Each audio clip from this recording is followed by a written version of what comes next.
One chilly day in November 2018, I remember grappling with these thoughts as I was preparing for an interview.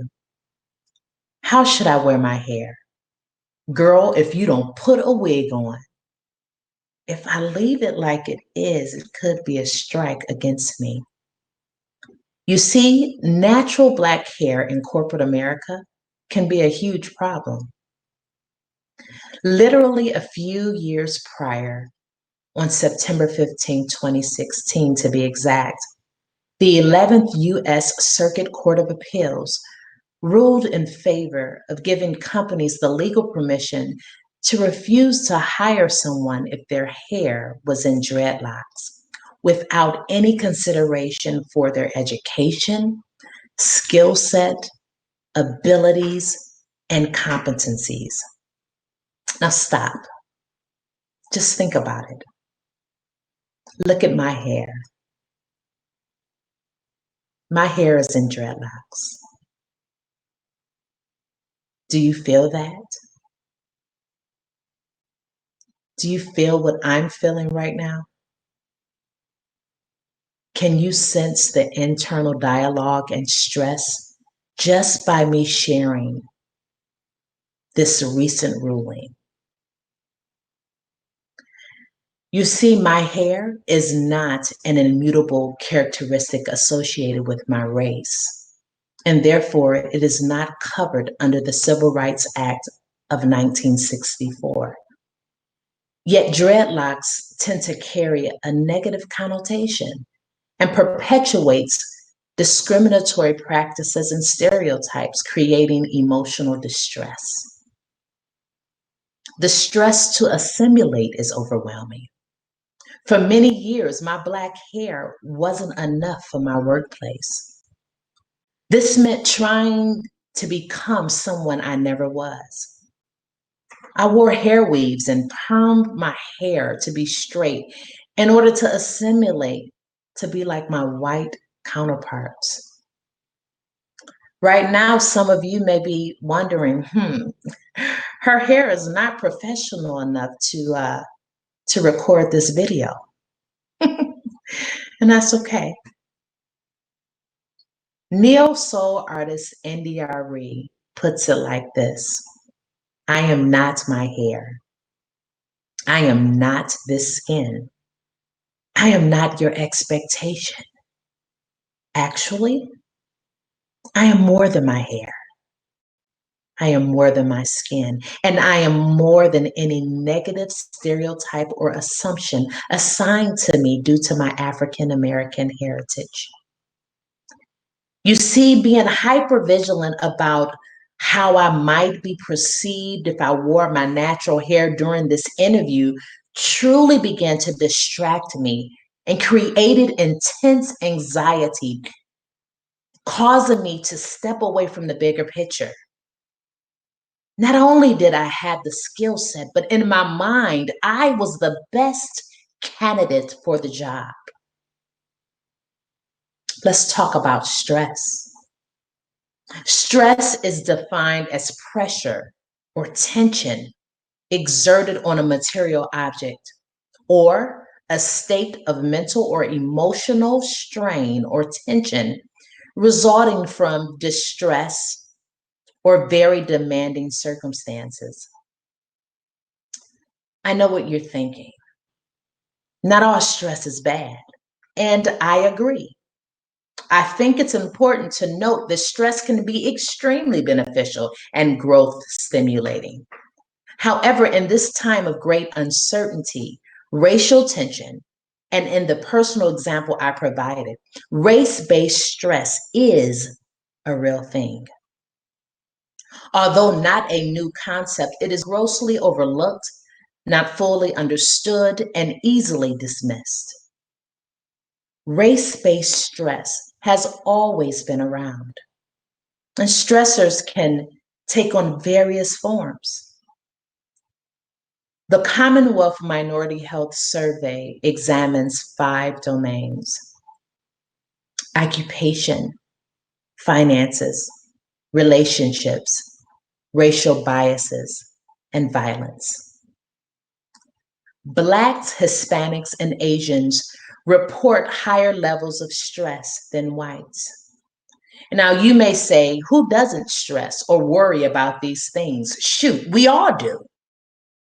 We're all stressed, right? Sure, we are. Yet there's one major difference. Race-based stress is rooted in racism. And if we take a hardcore, honest look at it, I think most of us would agree. The origin and the aftermath of racism is traumatic.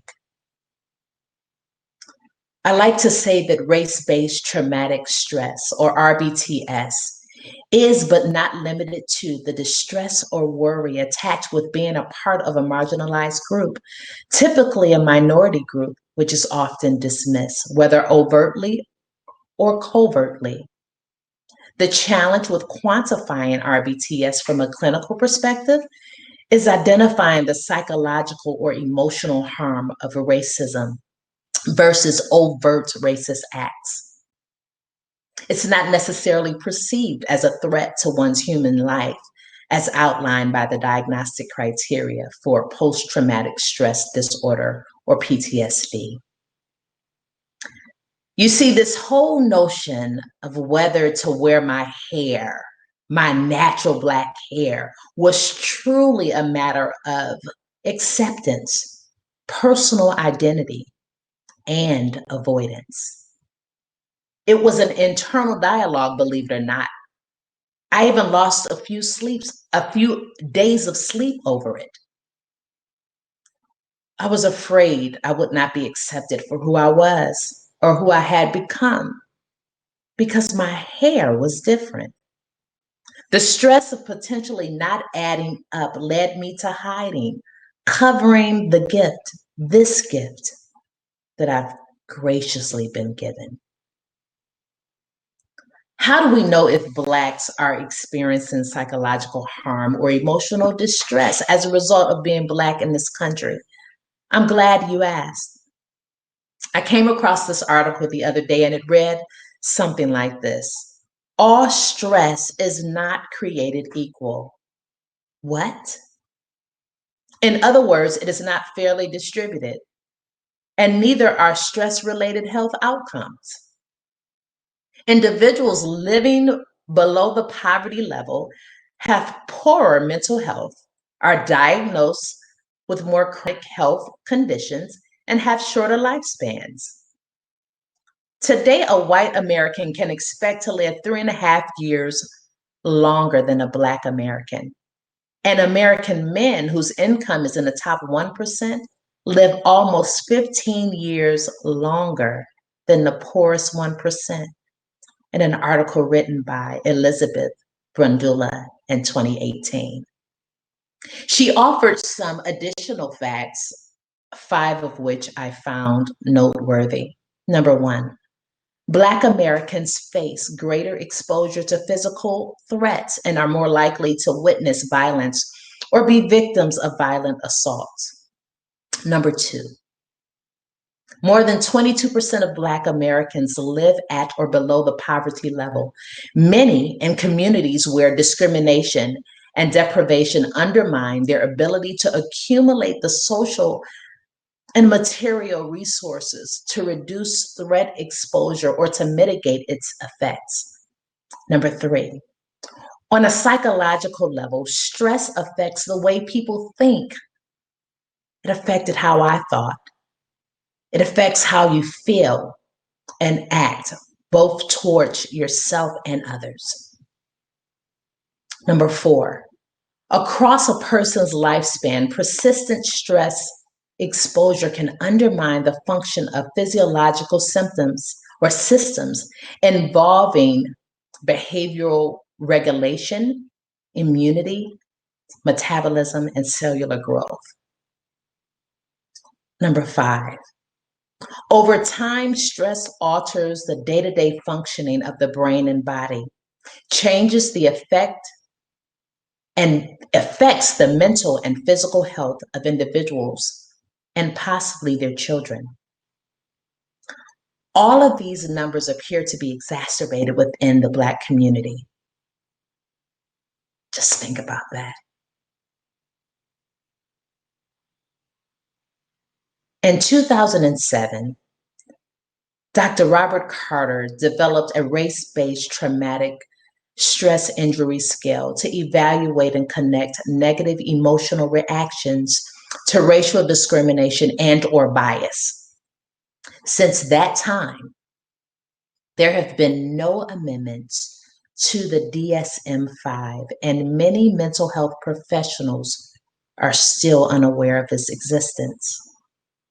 See, there's tons of opportunities for growth around this topic.